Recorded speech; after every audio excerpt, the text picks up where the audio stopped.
오늘은 역대상 26장 29절에서 32절의 말씀을 통해 다른 레위 사람들의 직임이라는 제목으로 함께 은혜를 나누고자 합니다. 우리는 지금 다윗이 솔로몬 시대, 장차 솔로몬 시대에 건축될 성전을 바라보며 이를 준비하는 내용을 지금 살펴보고 있습니다. 그러면서 24장과 25장은 성전 안에서 봉사하는 레위인의 직무를 소개했다면, 우리가 읽은 26장은 성전 밖에서 봉사하는 문지기와 창고지기, 그리고 오늘 본문을 읽어보면 그런 공직자에 대해 소개를 하고 있는 것을 보게 됩니다.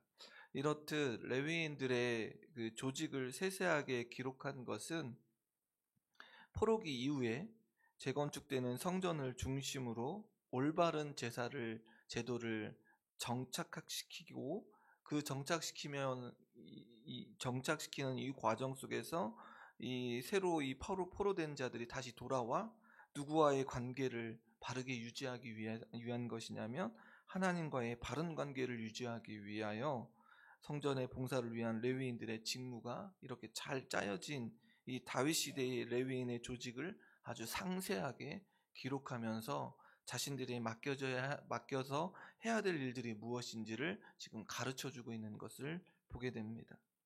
그래서 오늘은 앞서서 살펴본 레위인들의 직무는 간접적이나마 성전에 관련된 직무를 했다면, 성전 문지기 및 성전 창고, 그리고 성물의 보관 창고를 담당했습니다.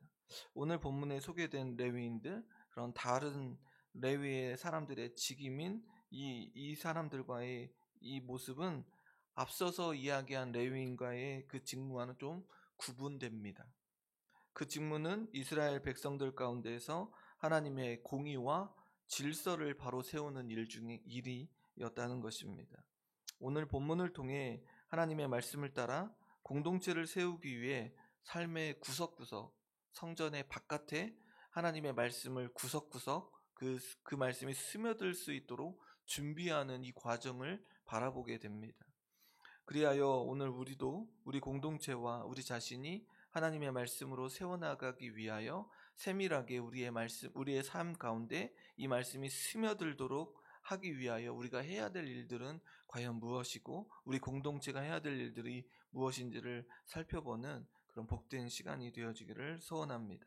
29절의 말씀에 보면 성전 밖에서 이스라엘의 일을 다스리는 자들이 있었다는 것입니다. 29절의 말씀에 보면 이스라엘 자손 중에 그나냐와 그의 아들들은 성전 밖에서 이스라엘의 일을 다스리는 관원과 재판관이 되었다고 기록하고 있습니다. 이들은 이스라엘의 서기관과 재판관으로서 일반 행정을 담당했습니다. 서기관은 율법을 해석하고 가르치는 자이며, 재판관은 하나님의 말씀, 율법에 기초하여 정교의 재판을 하는 자들로서 백성 사이에서 발생한 그런 분쟁의 송사를 맡아 옳고 그름에 관련하여 판결을 내리는 자였다는 것입니다. 30절에서는 헤브론의 자손들 가운데 하샤바와 그의 친족들인 요단강 서쪽 지역에서 성전에서는 주의 일을 담당하고 왕궁에서는 왕을 섬기는 일들을 담당했습니다. 이들이 하는 일은 백성들에게 세금을 거두는 일이었는데, 주를 위해서 성전세, 왕을 위해서 국세를 거두었는데, 이들의 수요가 몇 명이었냐면 1700명으로 모두 유능한 용사들이었음을 기록하고 있습니다. 그러면서 30절을 말씀해 보면 이스라엘을 주관했다라고 하는 말이 나옵니다. 자신들 마음대로 무엇인가를 한다거나 세상 나라들처럼 자신들의 법으로 다스리는 것이 아니라 하나님의 율법을 통하여 하나님과 관련하여 살 수 있도록 했다는 것입니다. 그리하여 이스라엘의 사회의 구석구석에 무엇이 스며들도록, 하나님의 법이, 하나님의 말씀이 스며들도록 하나님의 말씀대로 살도록 했다는 것입니다.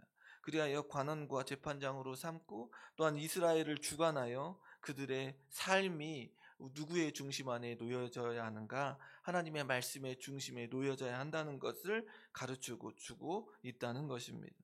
31절과 32절은 헤브론의 자손들 가운데 여리야의 가문의 직무에 대한 내용입니다. 여리야는 가문의 족장으로 족보에 기록된 인물입니다. 다윗 왕이 나라를 다스린 지 40년째 되는 날에 다윗 왕의 통치의 말년에 이스라엘 족보를 살펴보다가 헤브론의 자손들 가운데 유능한 자가 어디에 있음을 알게 되었습니까? 길르앗 야살에 있음을 알게 되었습니다. 그리고 다윗은 그들을 발탁하는데 32절의 말씀해 보니 그의 형제 중 2700명이 다 용사요 가문의 우두머리라. 다윗 왕이 그들로 르우벤과 갓과 므낫세 반지파를 주관하여 하나님의 모든 일과 왕의 일을 다스리게 하였더라. 다윗은 여리야와 그의 친척들 몇 명을요 2700명을 발탁하여 르우벤, 갓, 므낫세 반지파가 사는 요단강 동쪽 지역의 행정관으로 임명합니다. 그리고 똑같이 성전과 왕궁을 위해 세금을 거두어 드리는 일들을 하도록 했다는 것입니다. 다윗은 요단 서쪽보다 1000명을 더 많이 요단 동쪽에 배치했는데 이곳은 변방 지역이었기 때문에 그렇습니다. 이곳은 이방 문화에 쉽게 노출될 수 있으므로 신앙을 보존하고 행정력을 보완하기 위하여 더 많은 인력을 배치했던 것입니다. 26장은 다양한 출신의 레위인들이 성전 문지기를 비롯한 성전 내부의 일에 종사하였을 뿐만 아니라 성전 바깥에서 이루어지는 일에도 종사했음을 알게 됩니다. 이들의 직임은 인간적인 계획으로 이루어지거나 출신 가문의 영향력으로 인하여 이루어지는 것이 아니라 제비뽑기라고 하는 공정한 방법을 통해서 결정되었음을 우리는 알게 됩니다. 저자는 이러한 기록을 통하여 다윗이 모세의 성막제도와 레위인들의 규례를 받아들이기는 했지만 더 구체적으로 더 체계적으로 발전시켰음을 우리는 말씀을 통하여 알게 됩니다.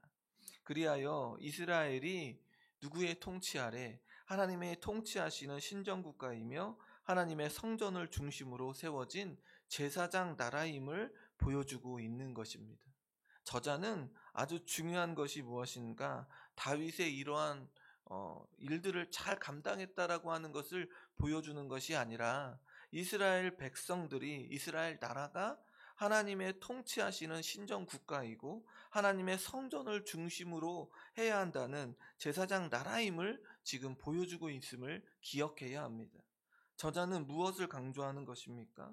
하나님의 중심으로 모든 공동체가 성전 예배를 회복시키며 하나님의 말씀이 삶 가운데 스며드는 것을 가장 중요하게 여겼다는 것입니다. 삶의 구석구석 하나님의 말씀으로 살아가기를 원하여 성전 안의 바깥에서 이루어지는 모든 일들도 누구의 중심 아래? 하나님의 중심 안에 여호와의 중심 안에 놓여져 있는 것을 보게 되고 여호와의 모든 일과 왕을 섬기는 직임을 맡아 아주 충성되이 감당하고 있는 것을 보게 됩니다. 성전 제사나 백성들의 신앙과 관련하여 그들을 교육하고 지도하는 일, 또한 왕명을 받아 집행하는 일들도 포함되어 있다는 것입니다. 이 모든 것이 하나님의 중심에 놓여져 있음을 발견하게 됩니다.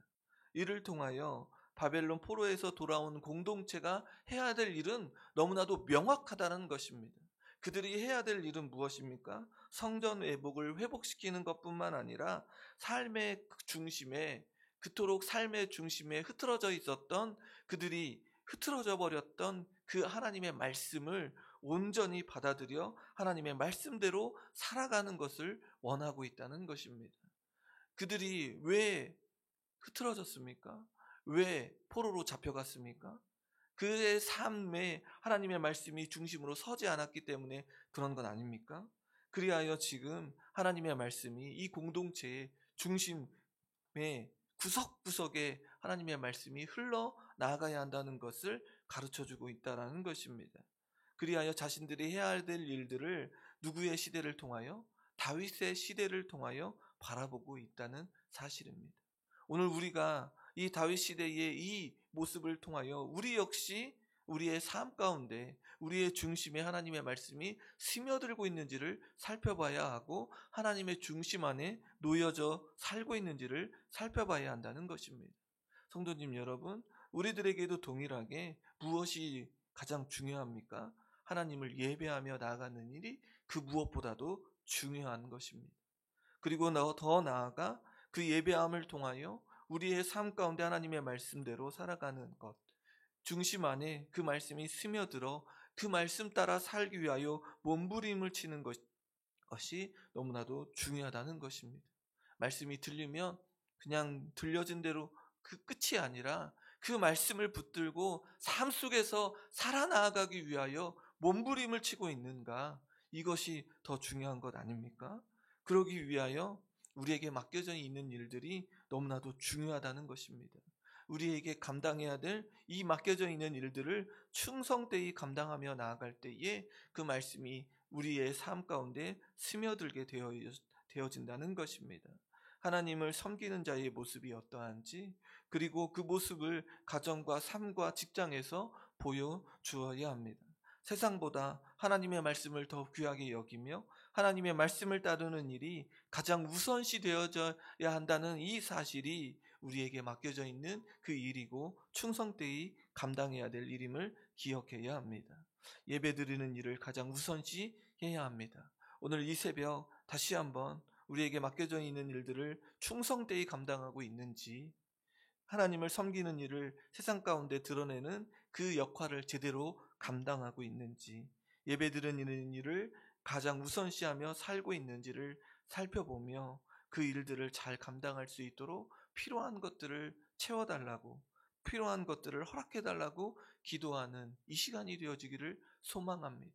이 시간 올라와 우리가 가장 먼저 해야 되는 일들은 하나님 앞에 충성되이 감당하는 일들을 하지 못하고 있는 것 때문에 그 일들을 위하여 하나님 어떠한 일들을 감당해야 되죠? 하나님 무엇이 필요하죠? 하나님 그것들을 먼저 기도하고 그 다음에 우리의 필요한 것들을 하나님 앞에 구하는 그런 귀하고 복된 시간들이 되어지기를 주님의 이름으로 소원합니다.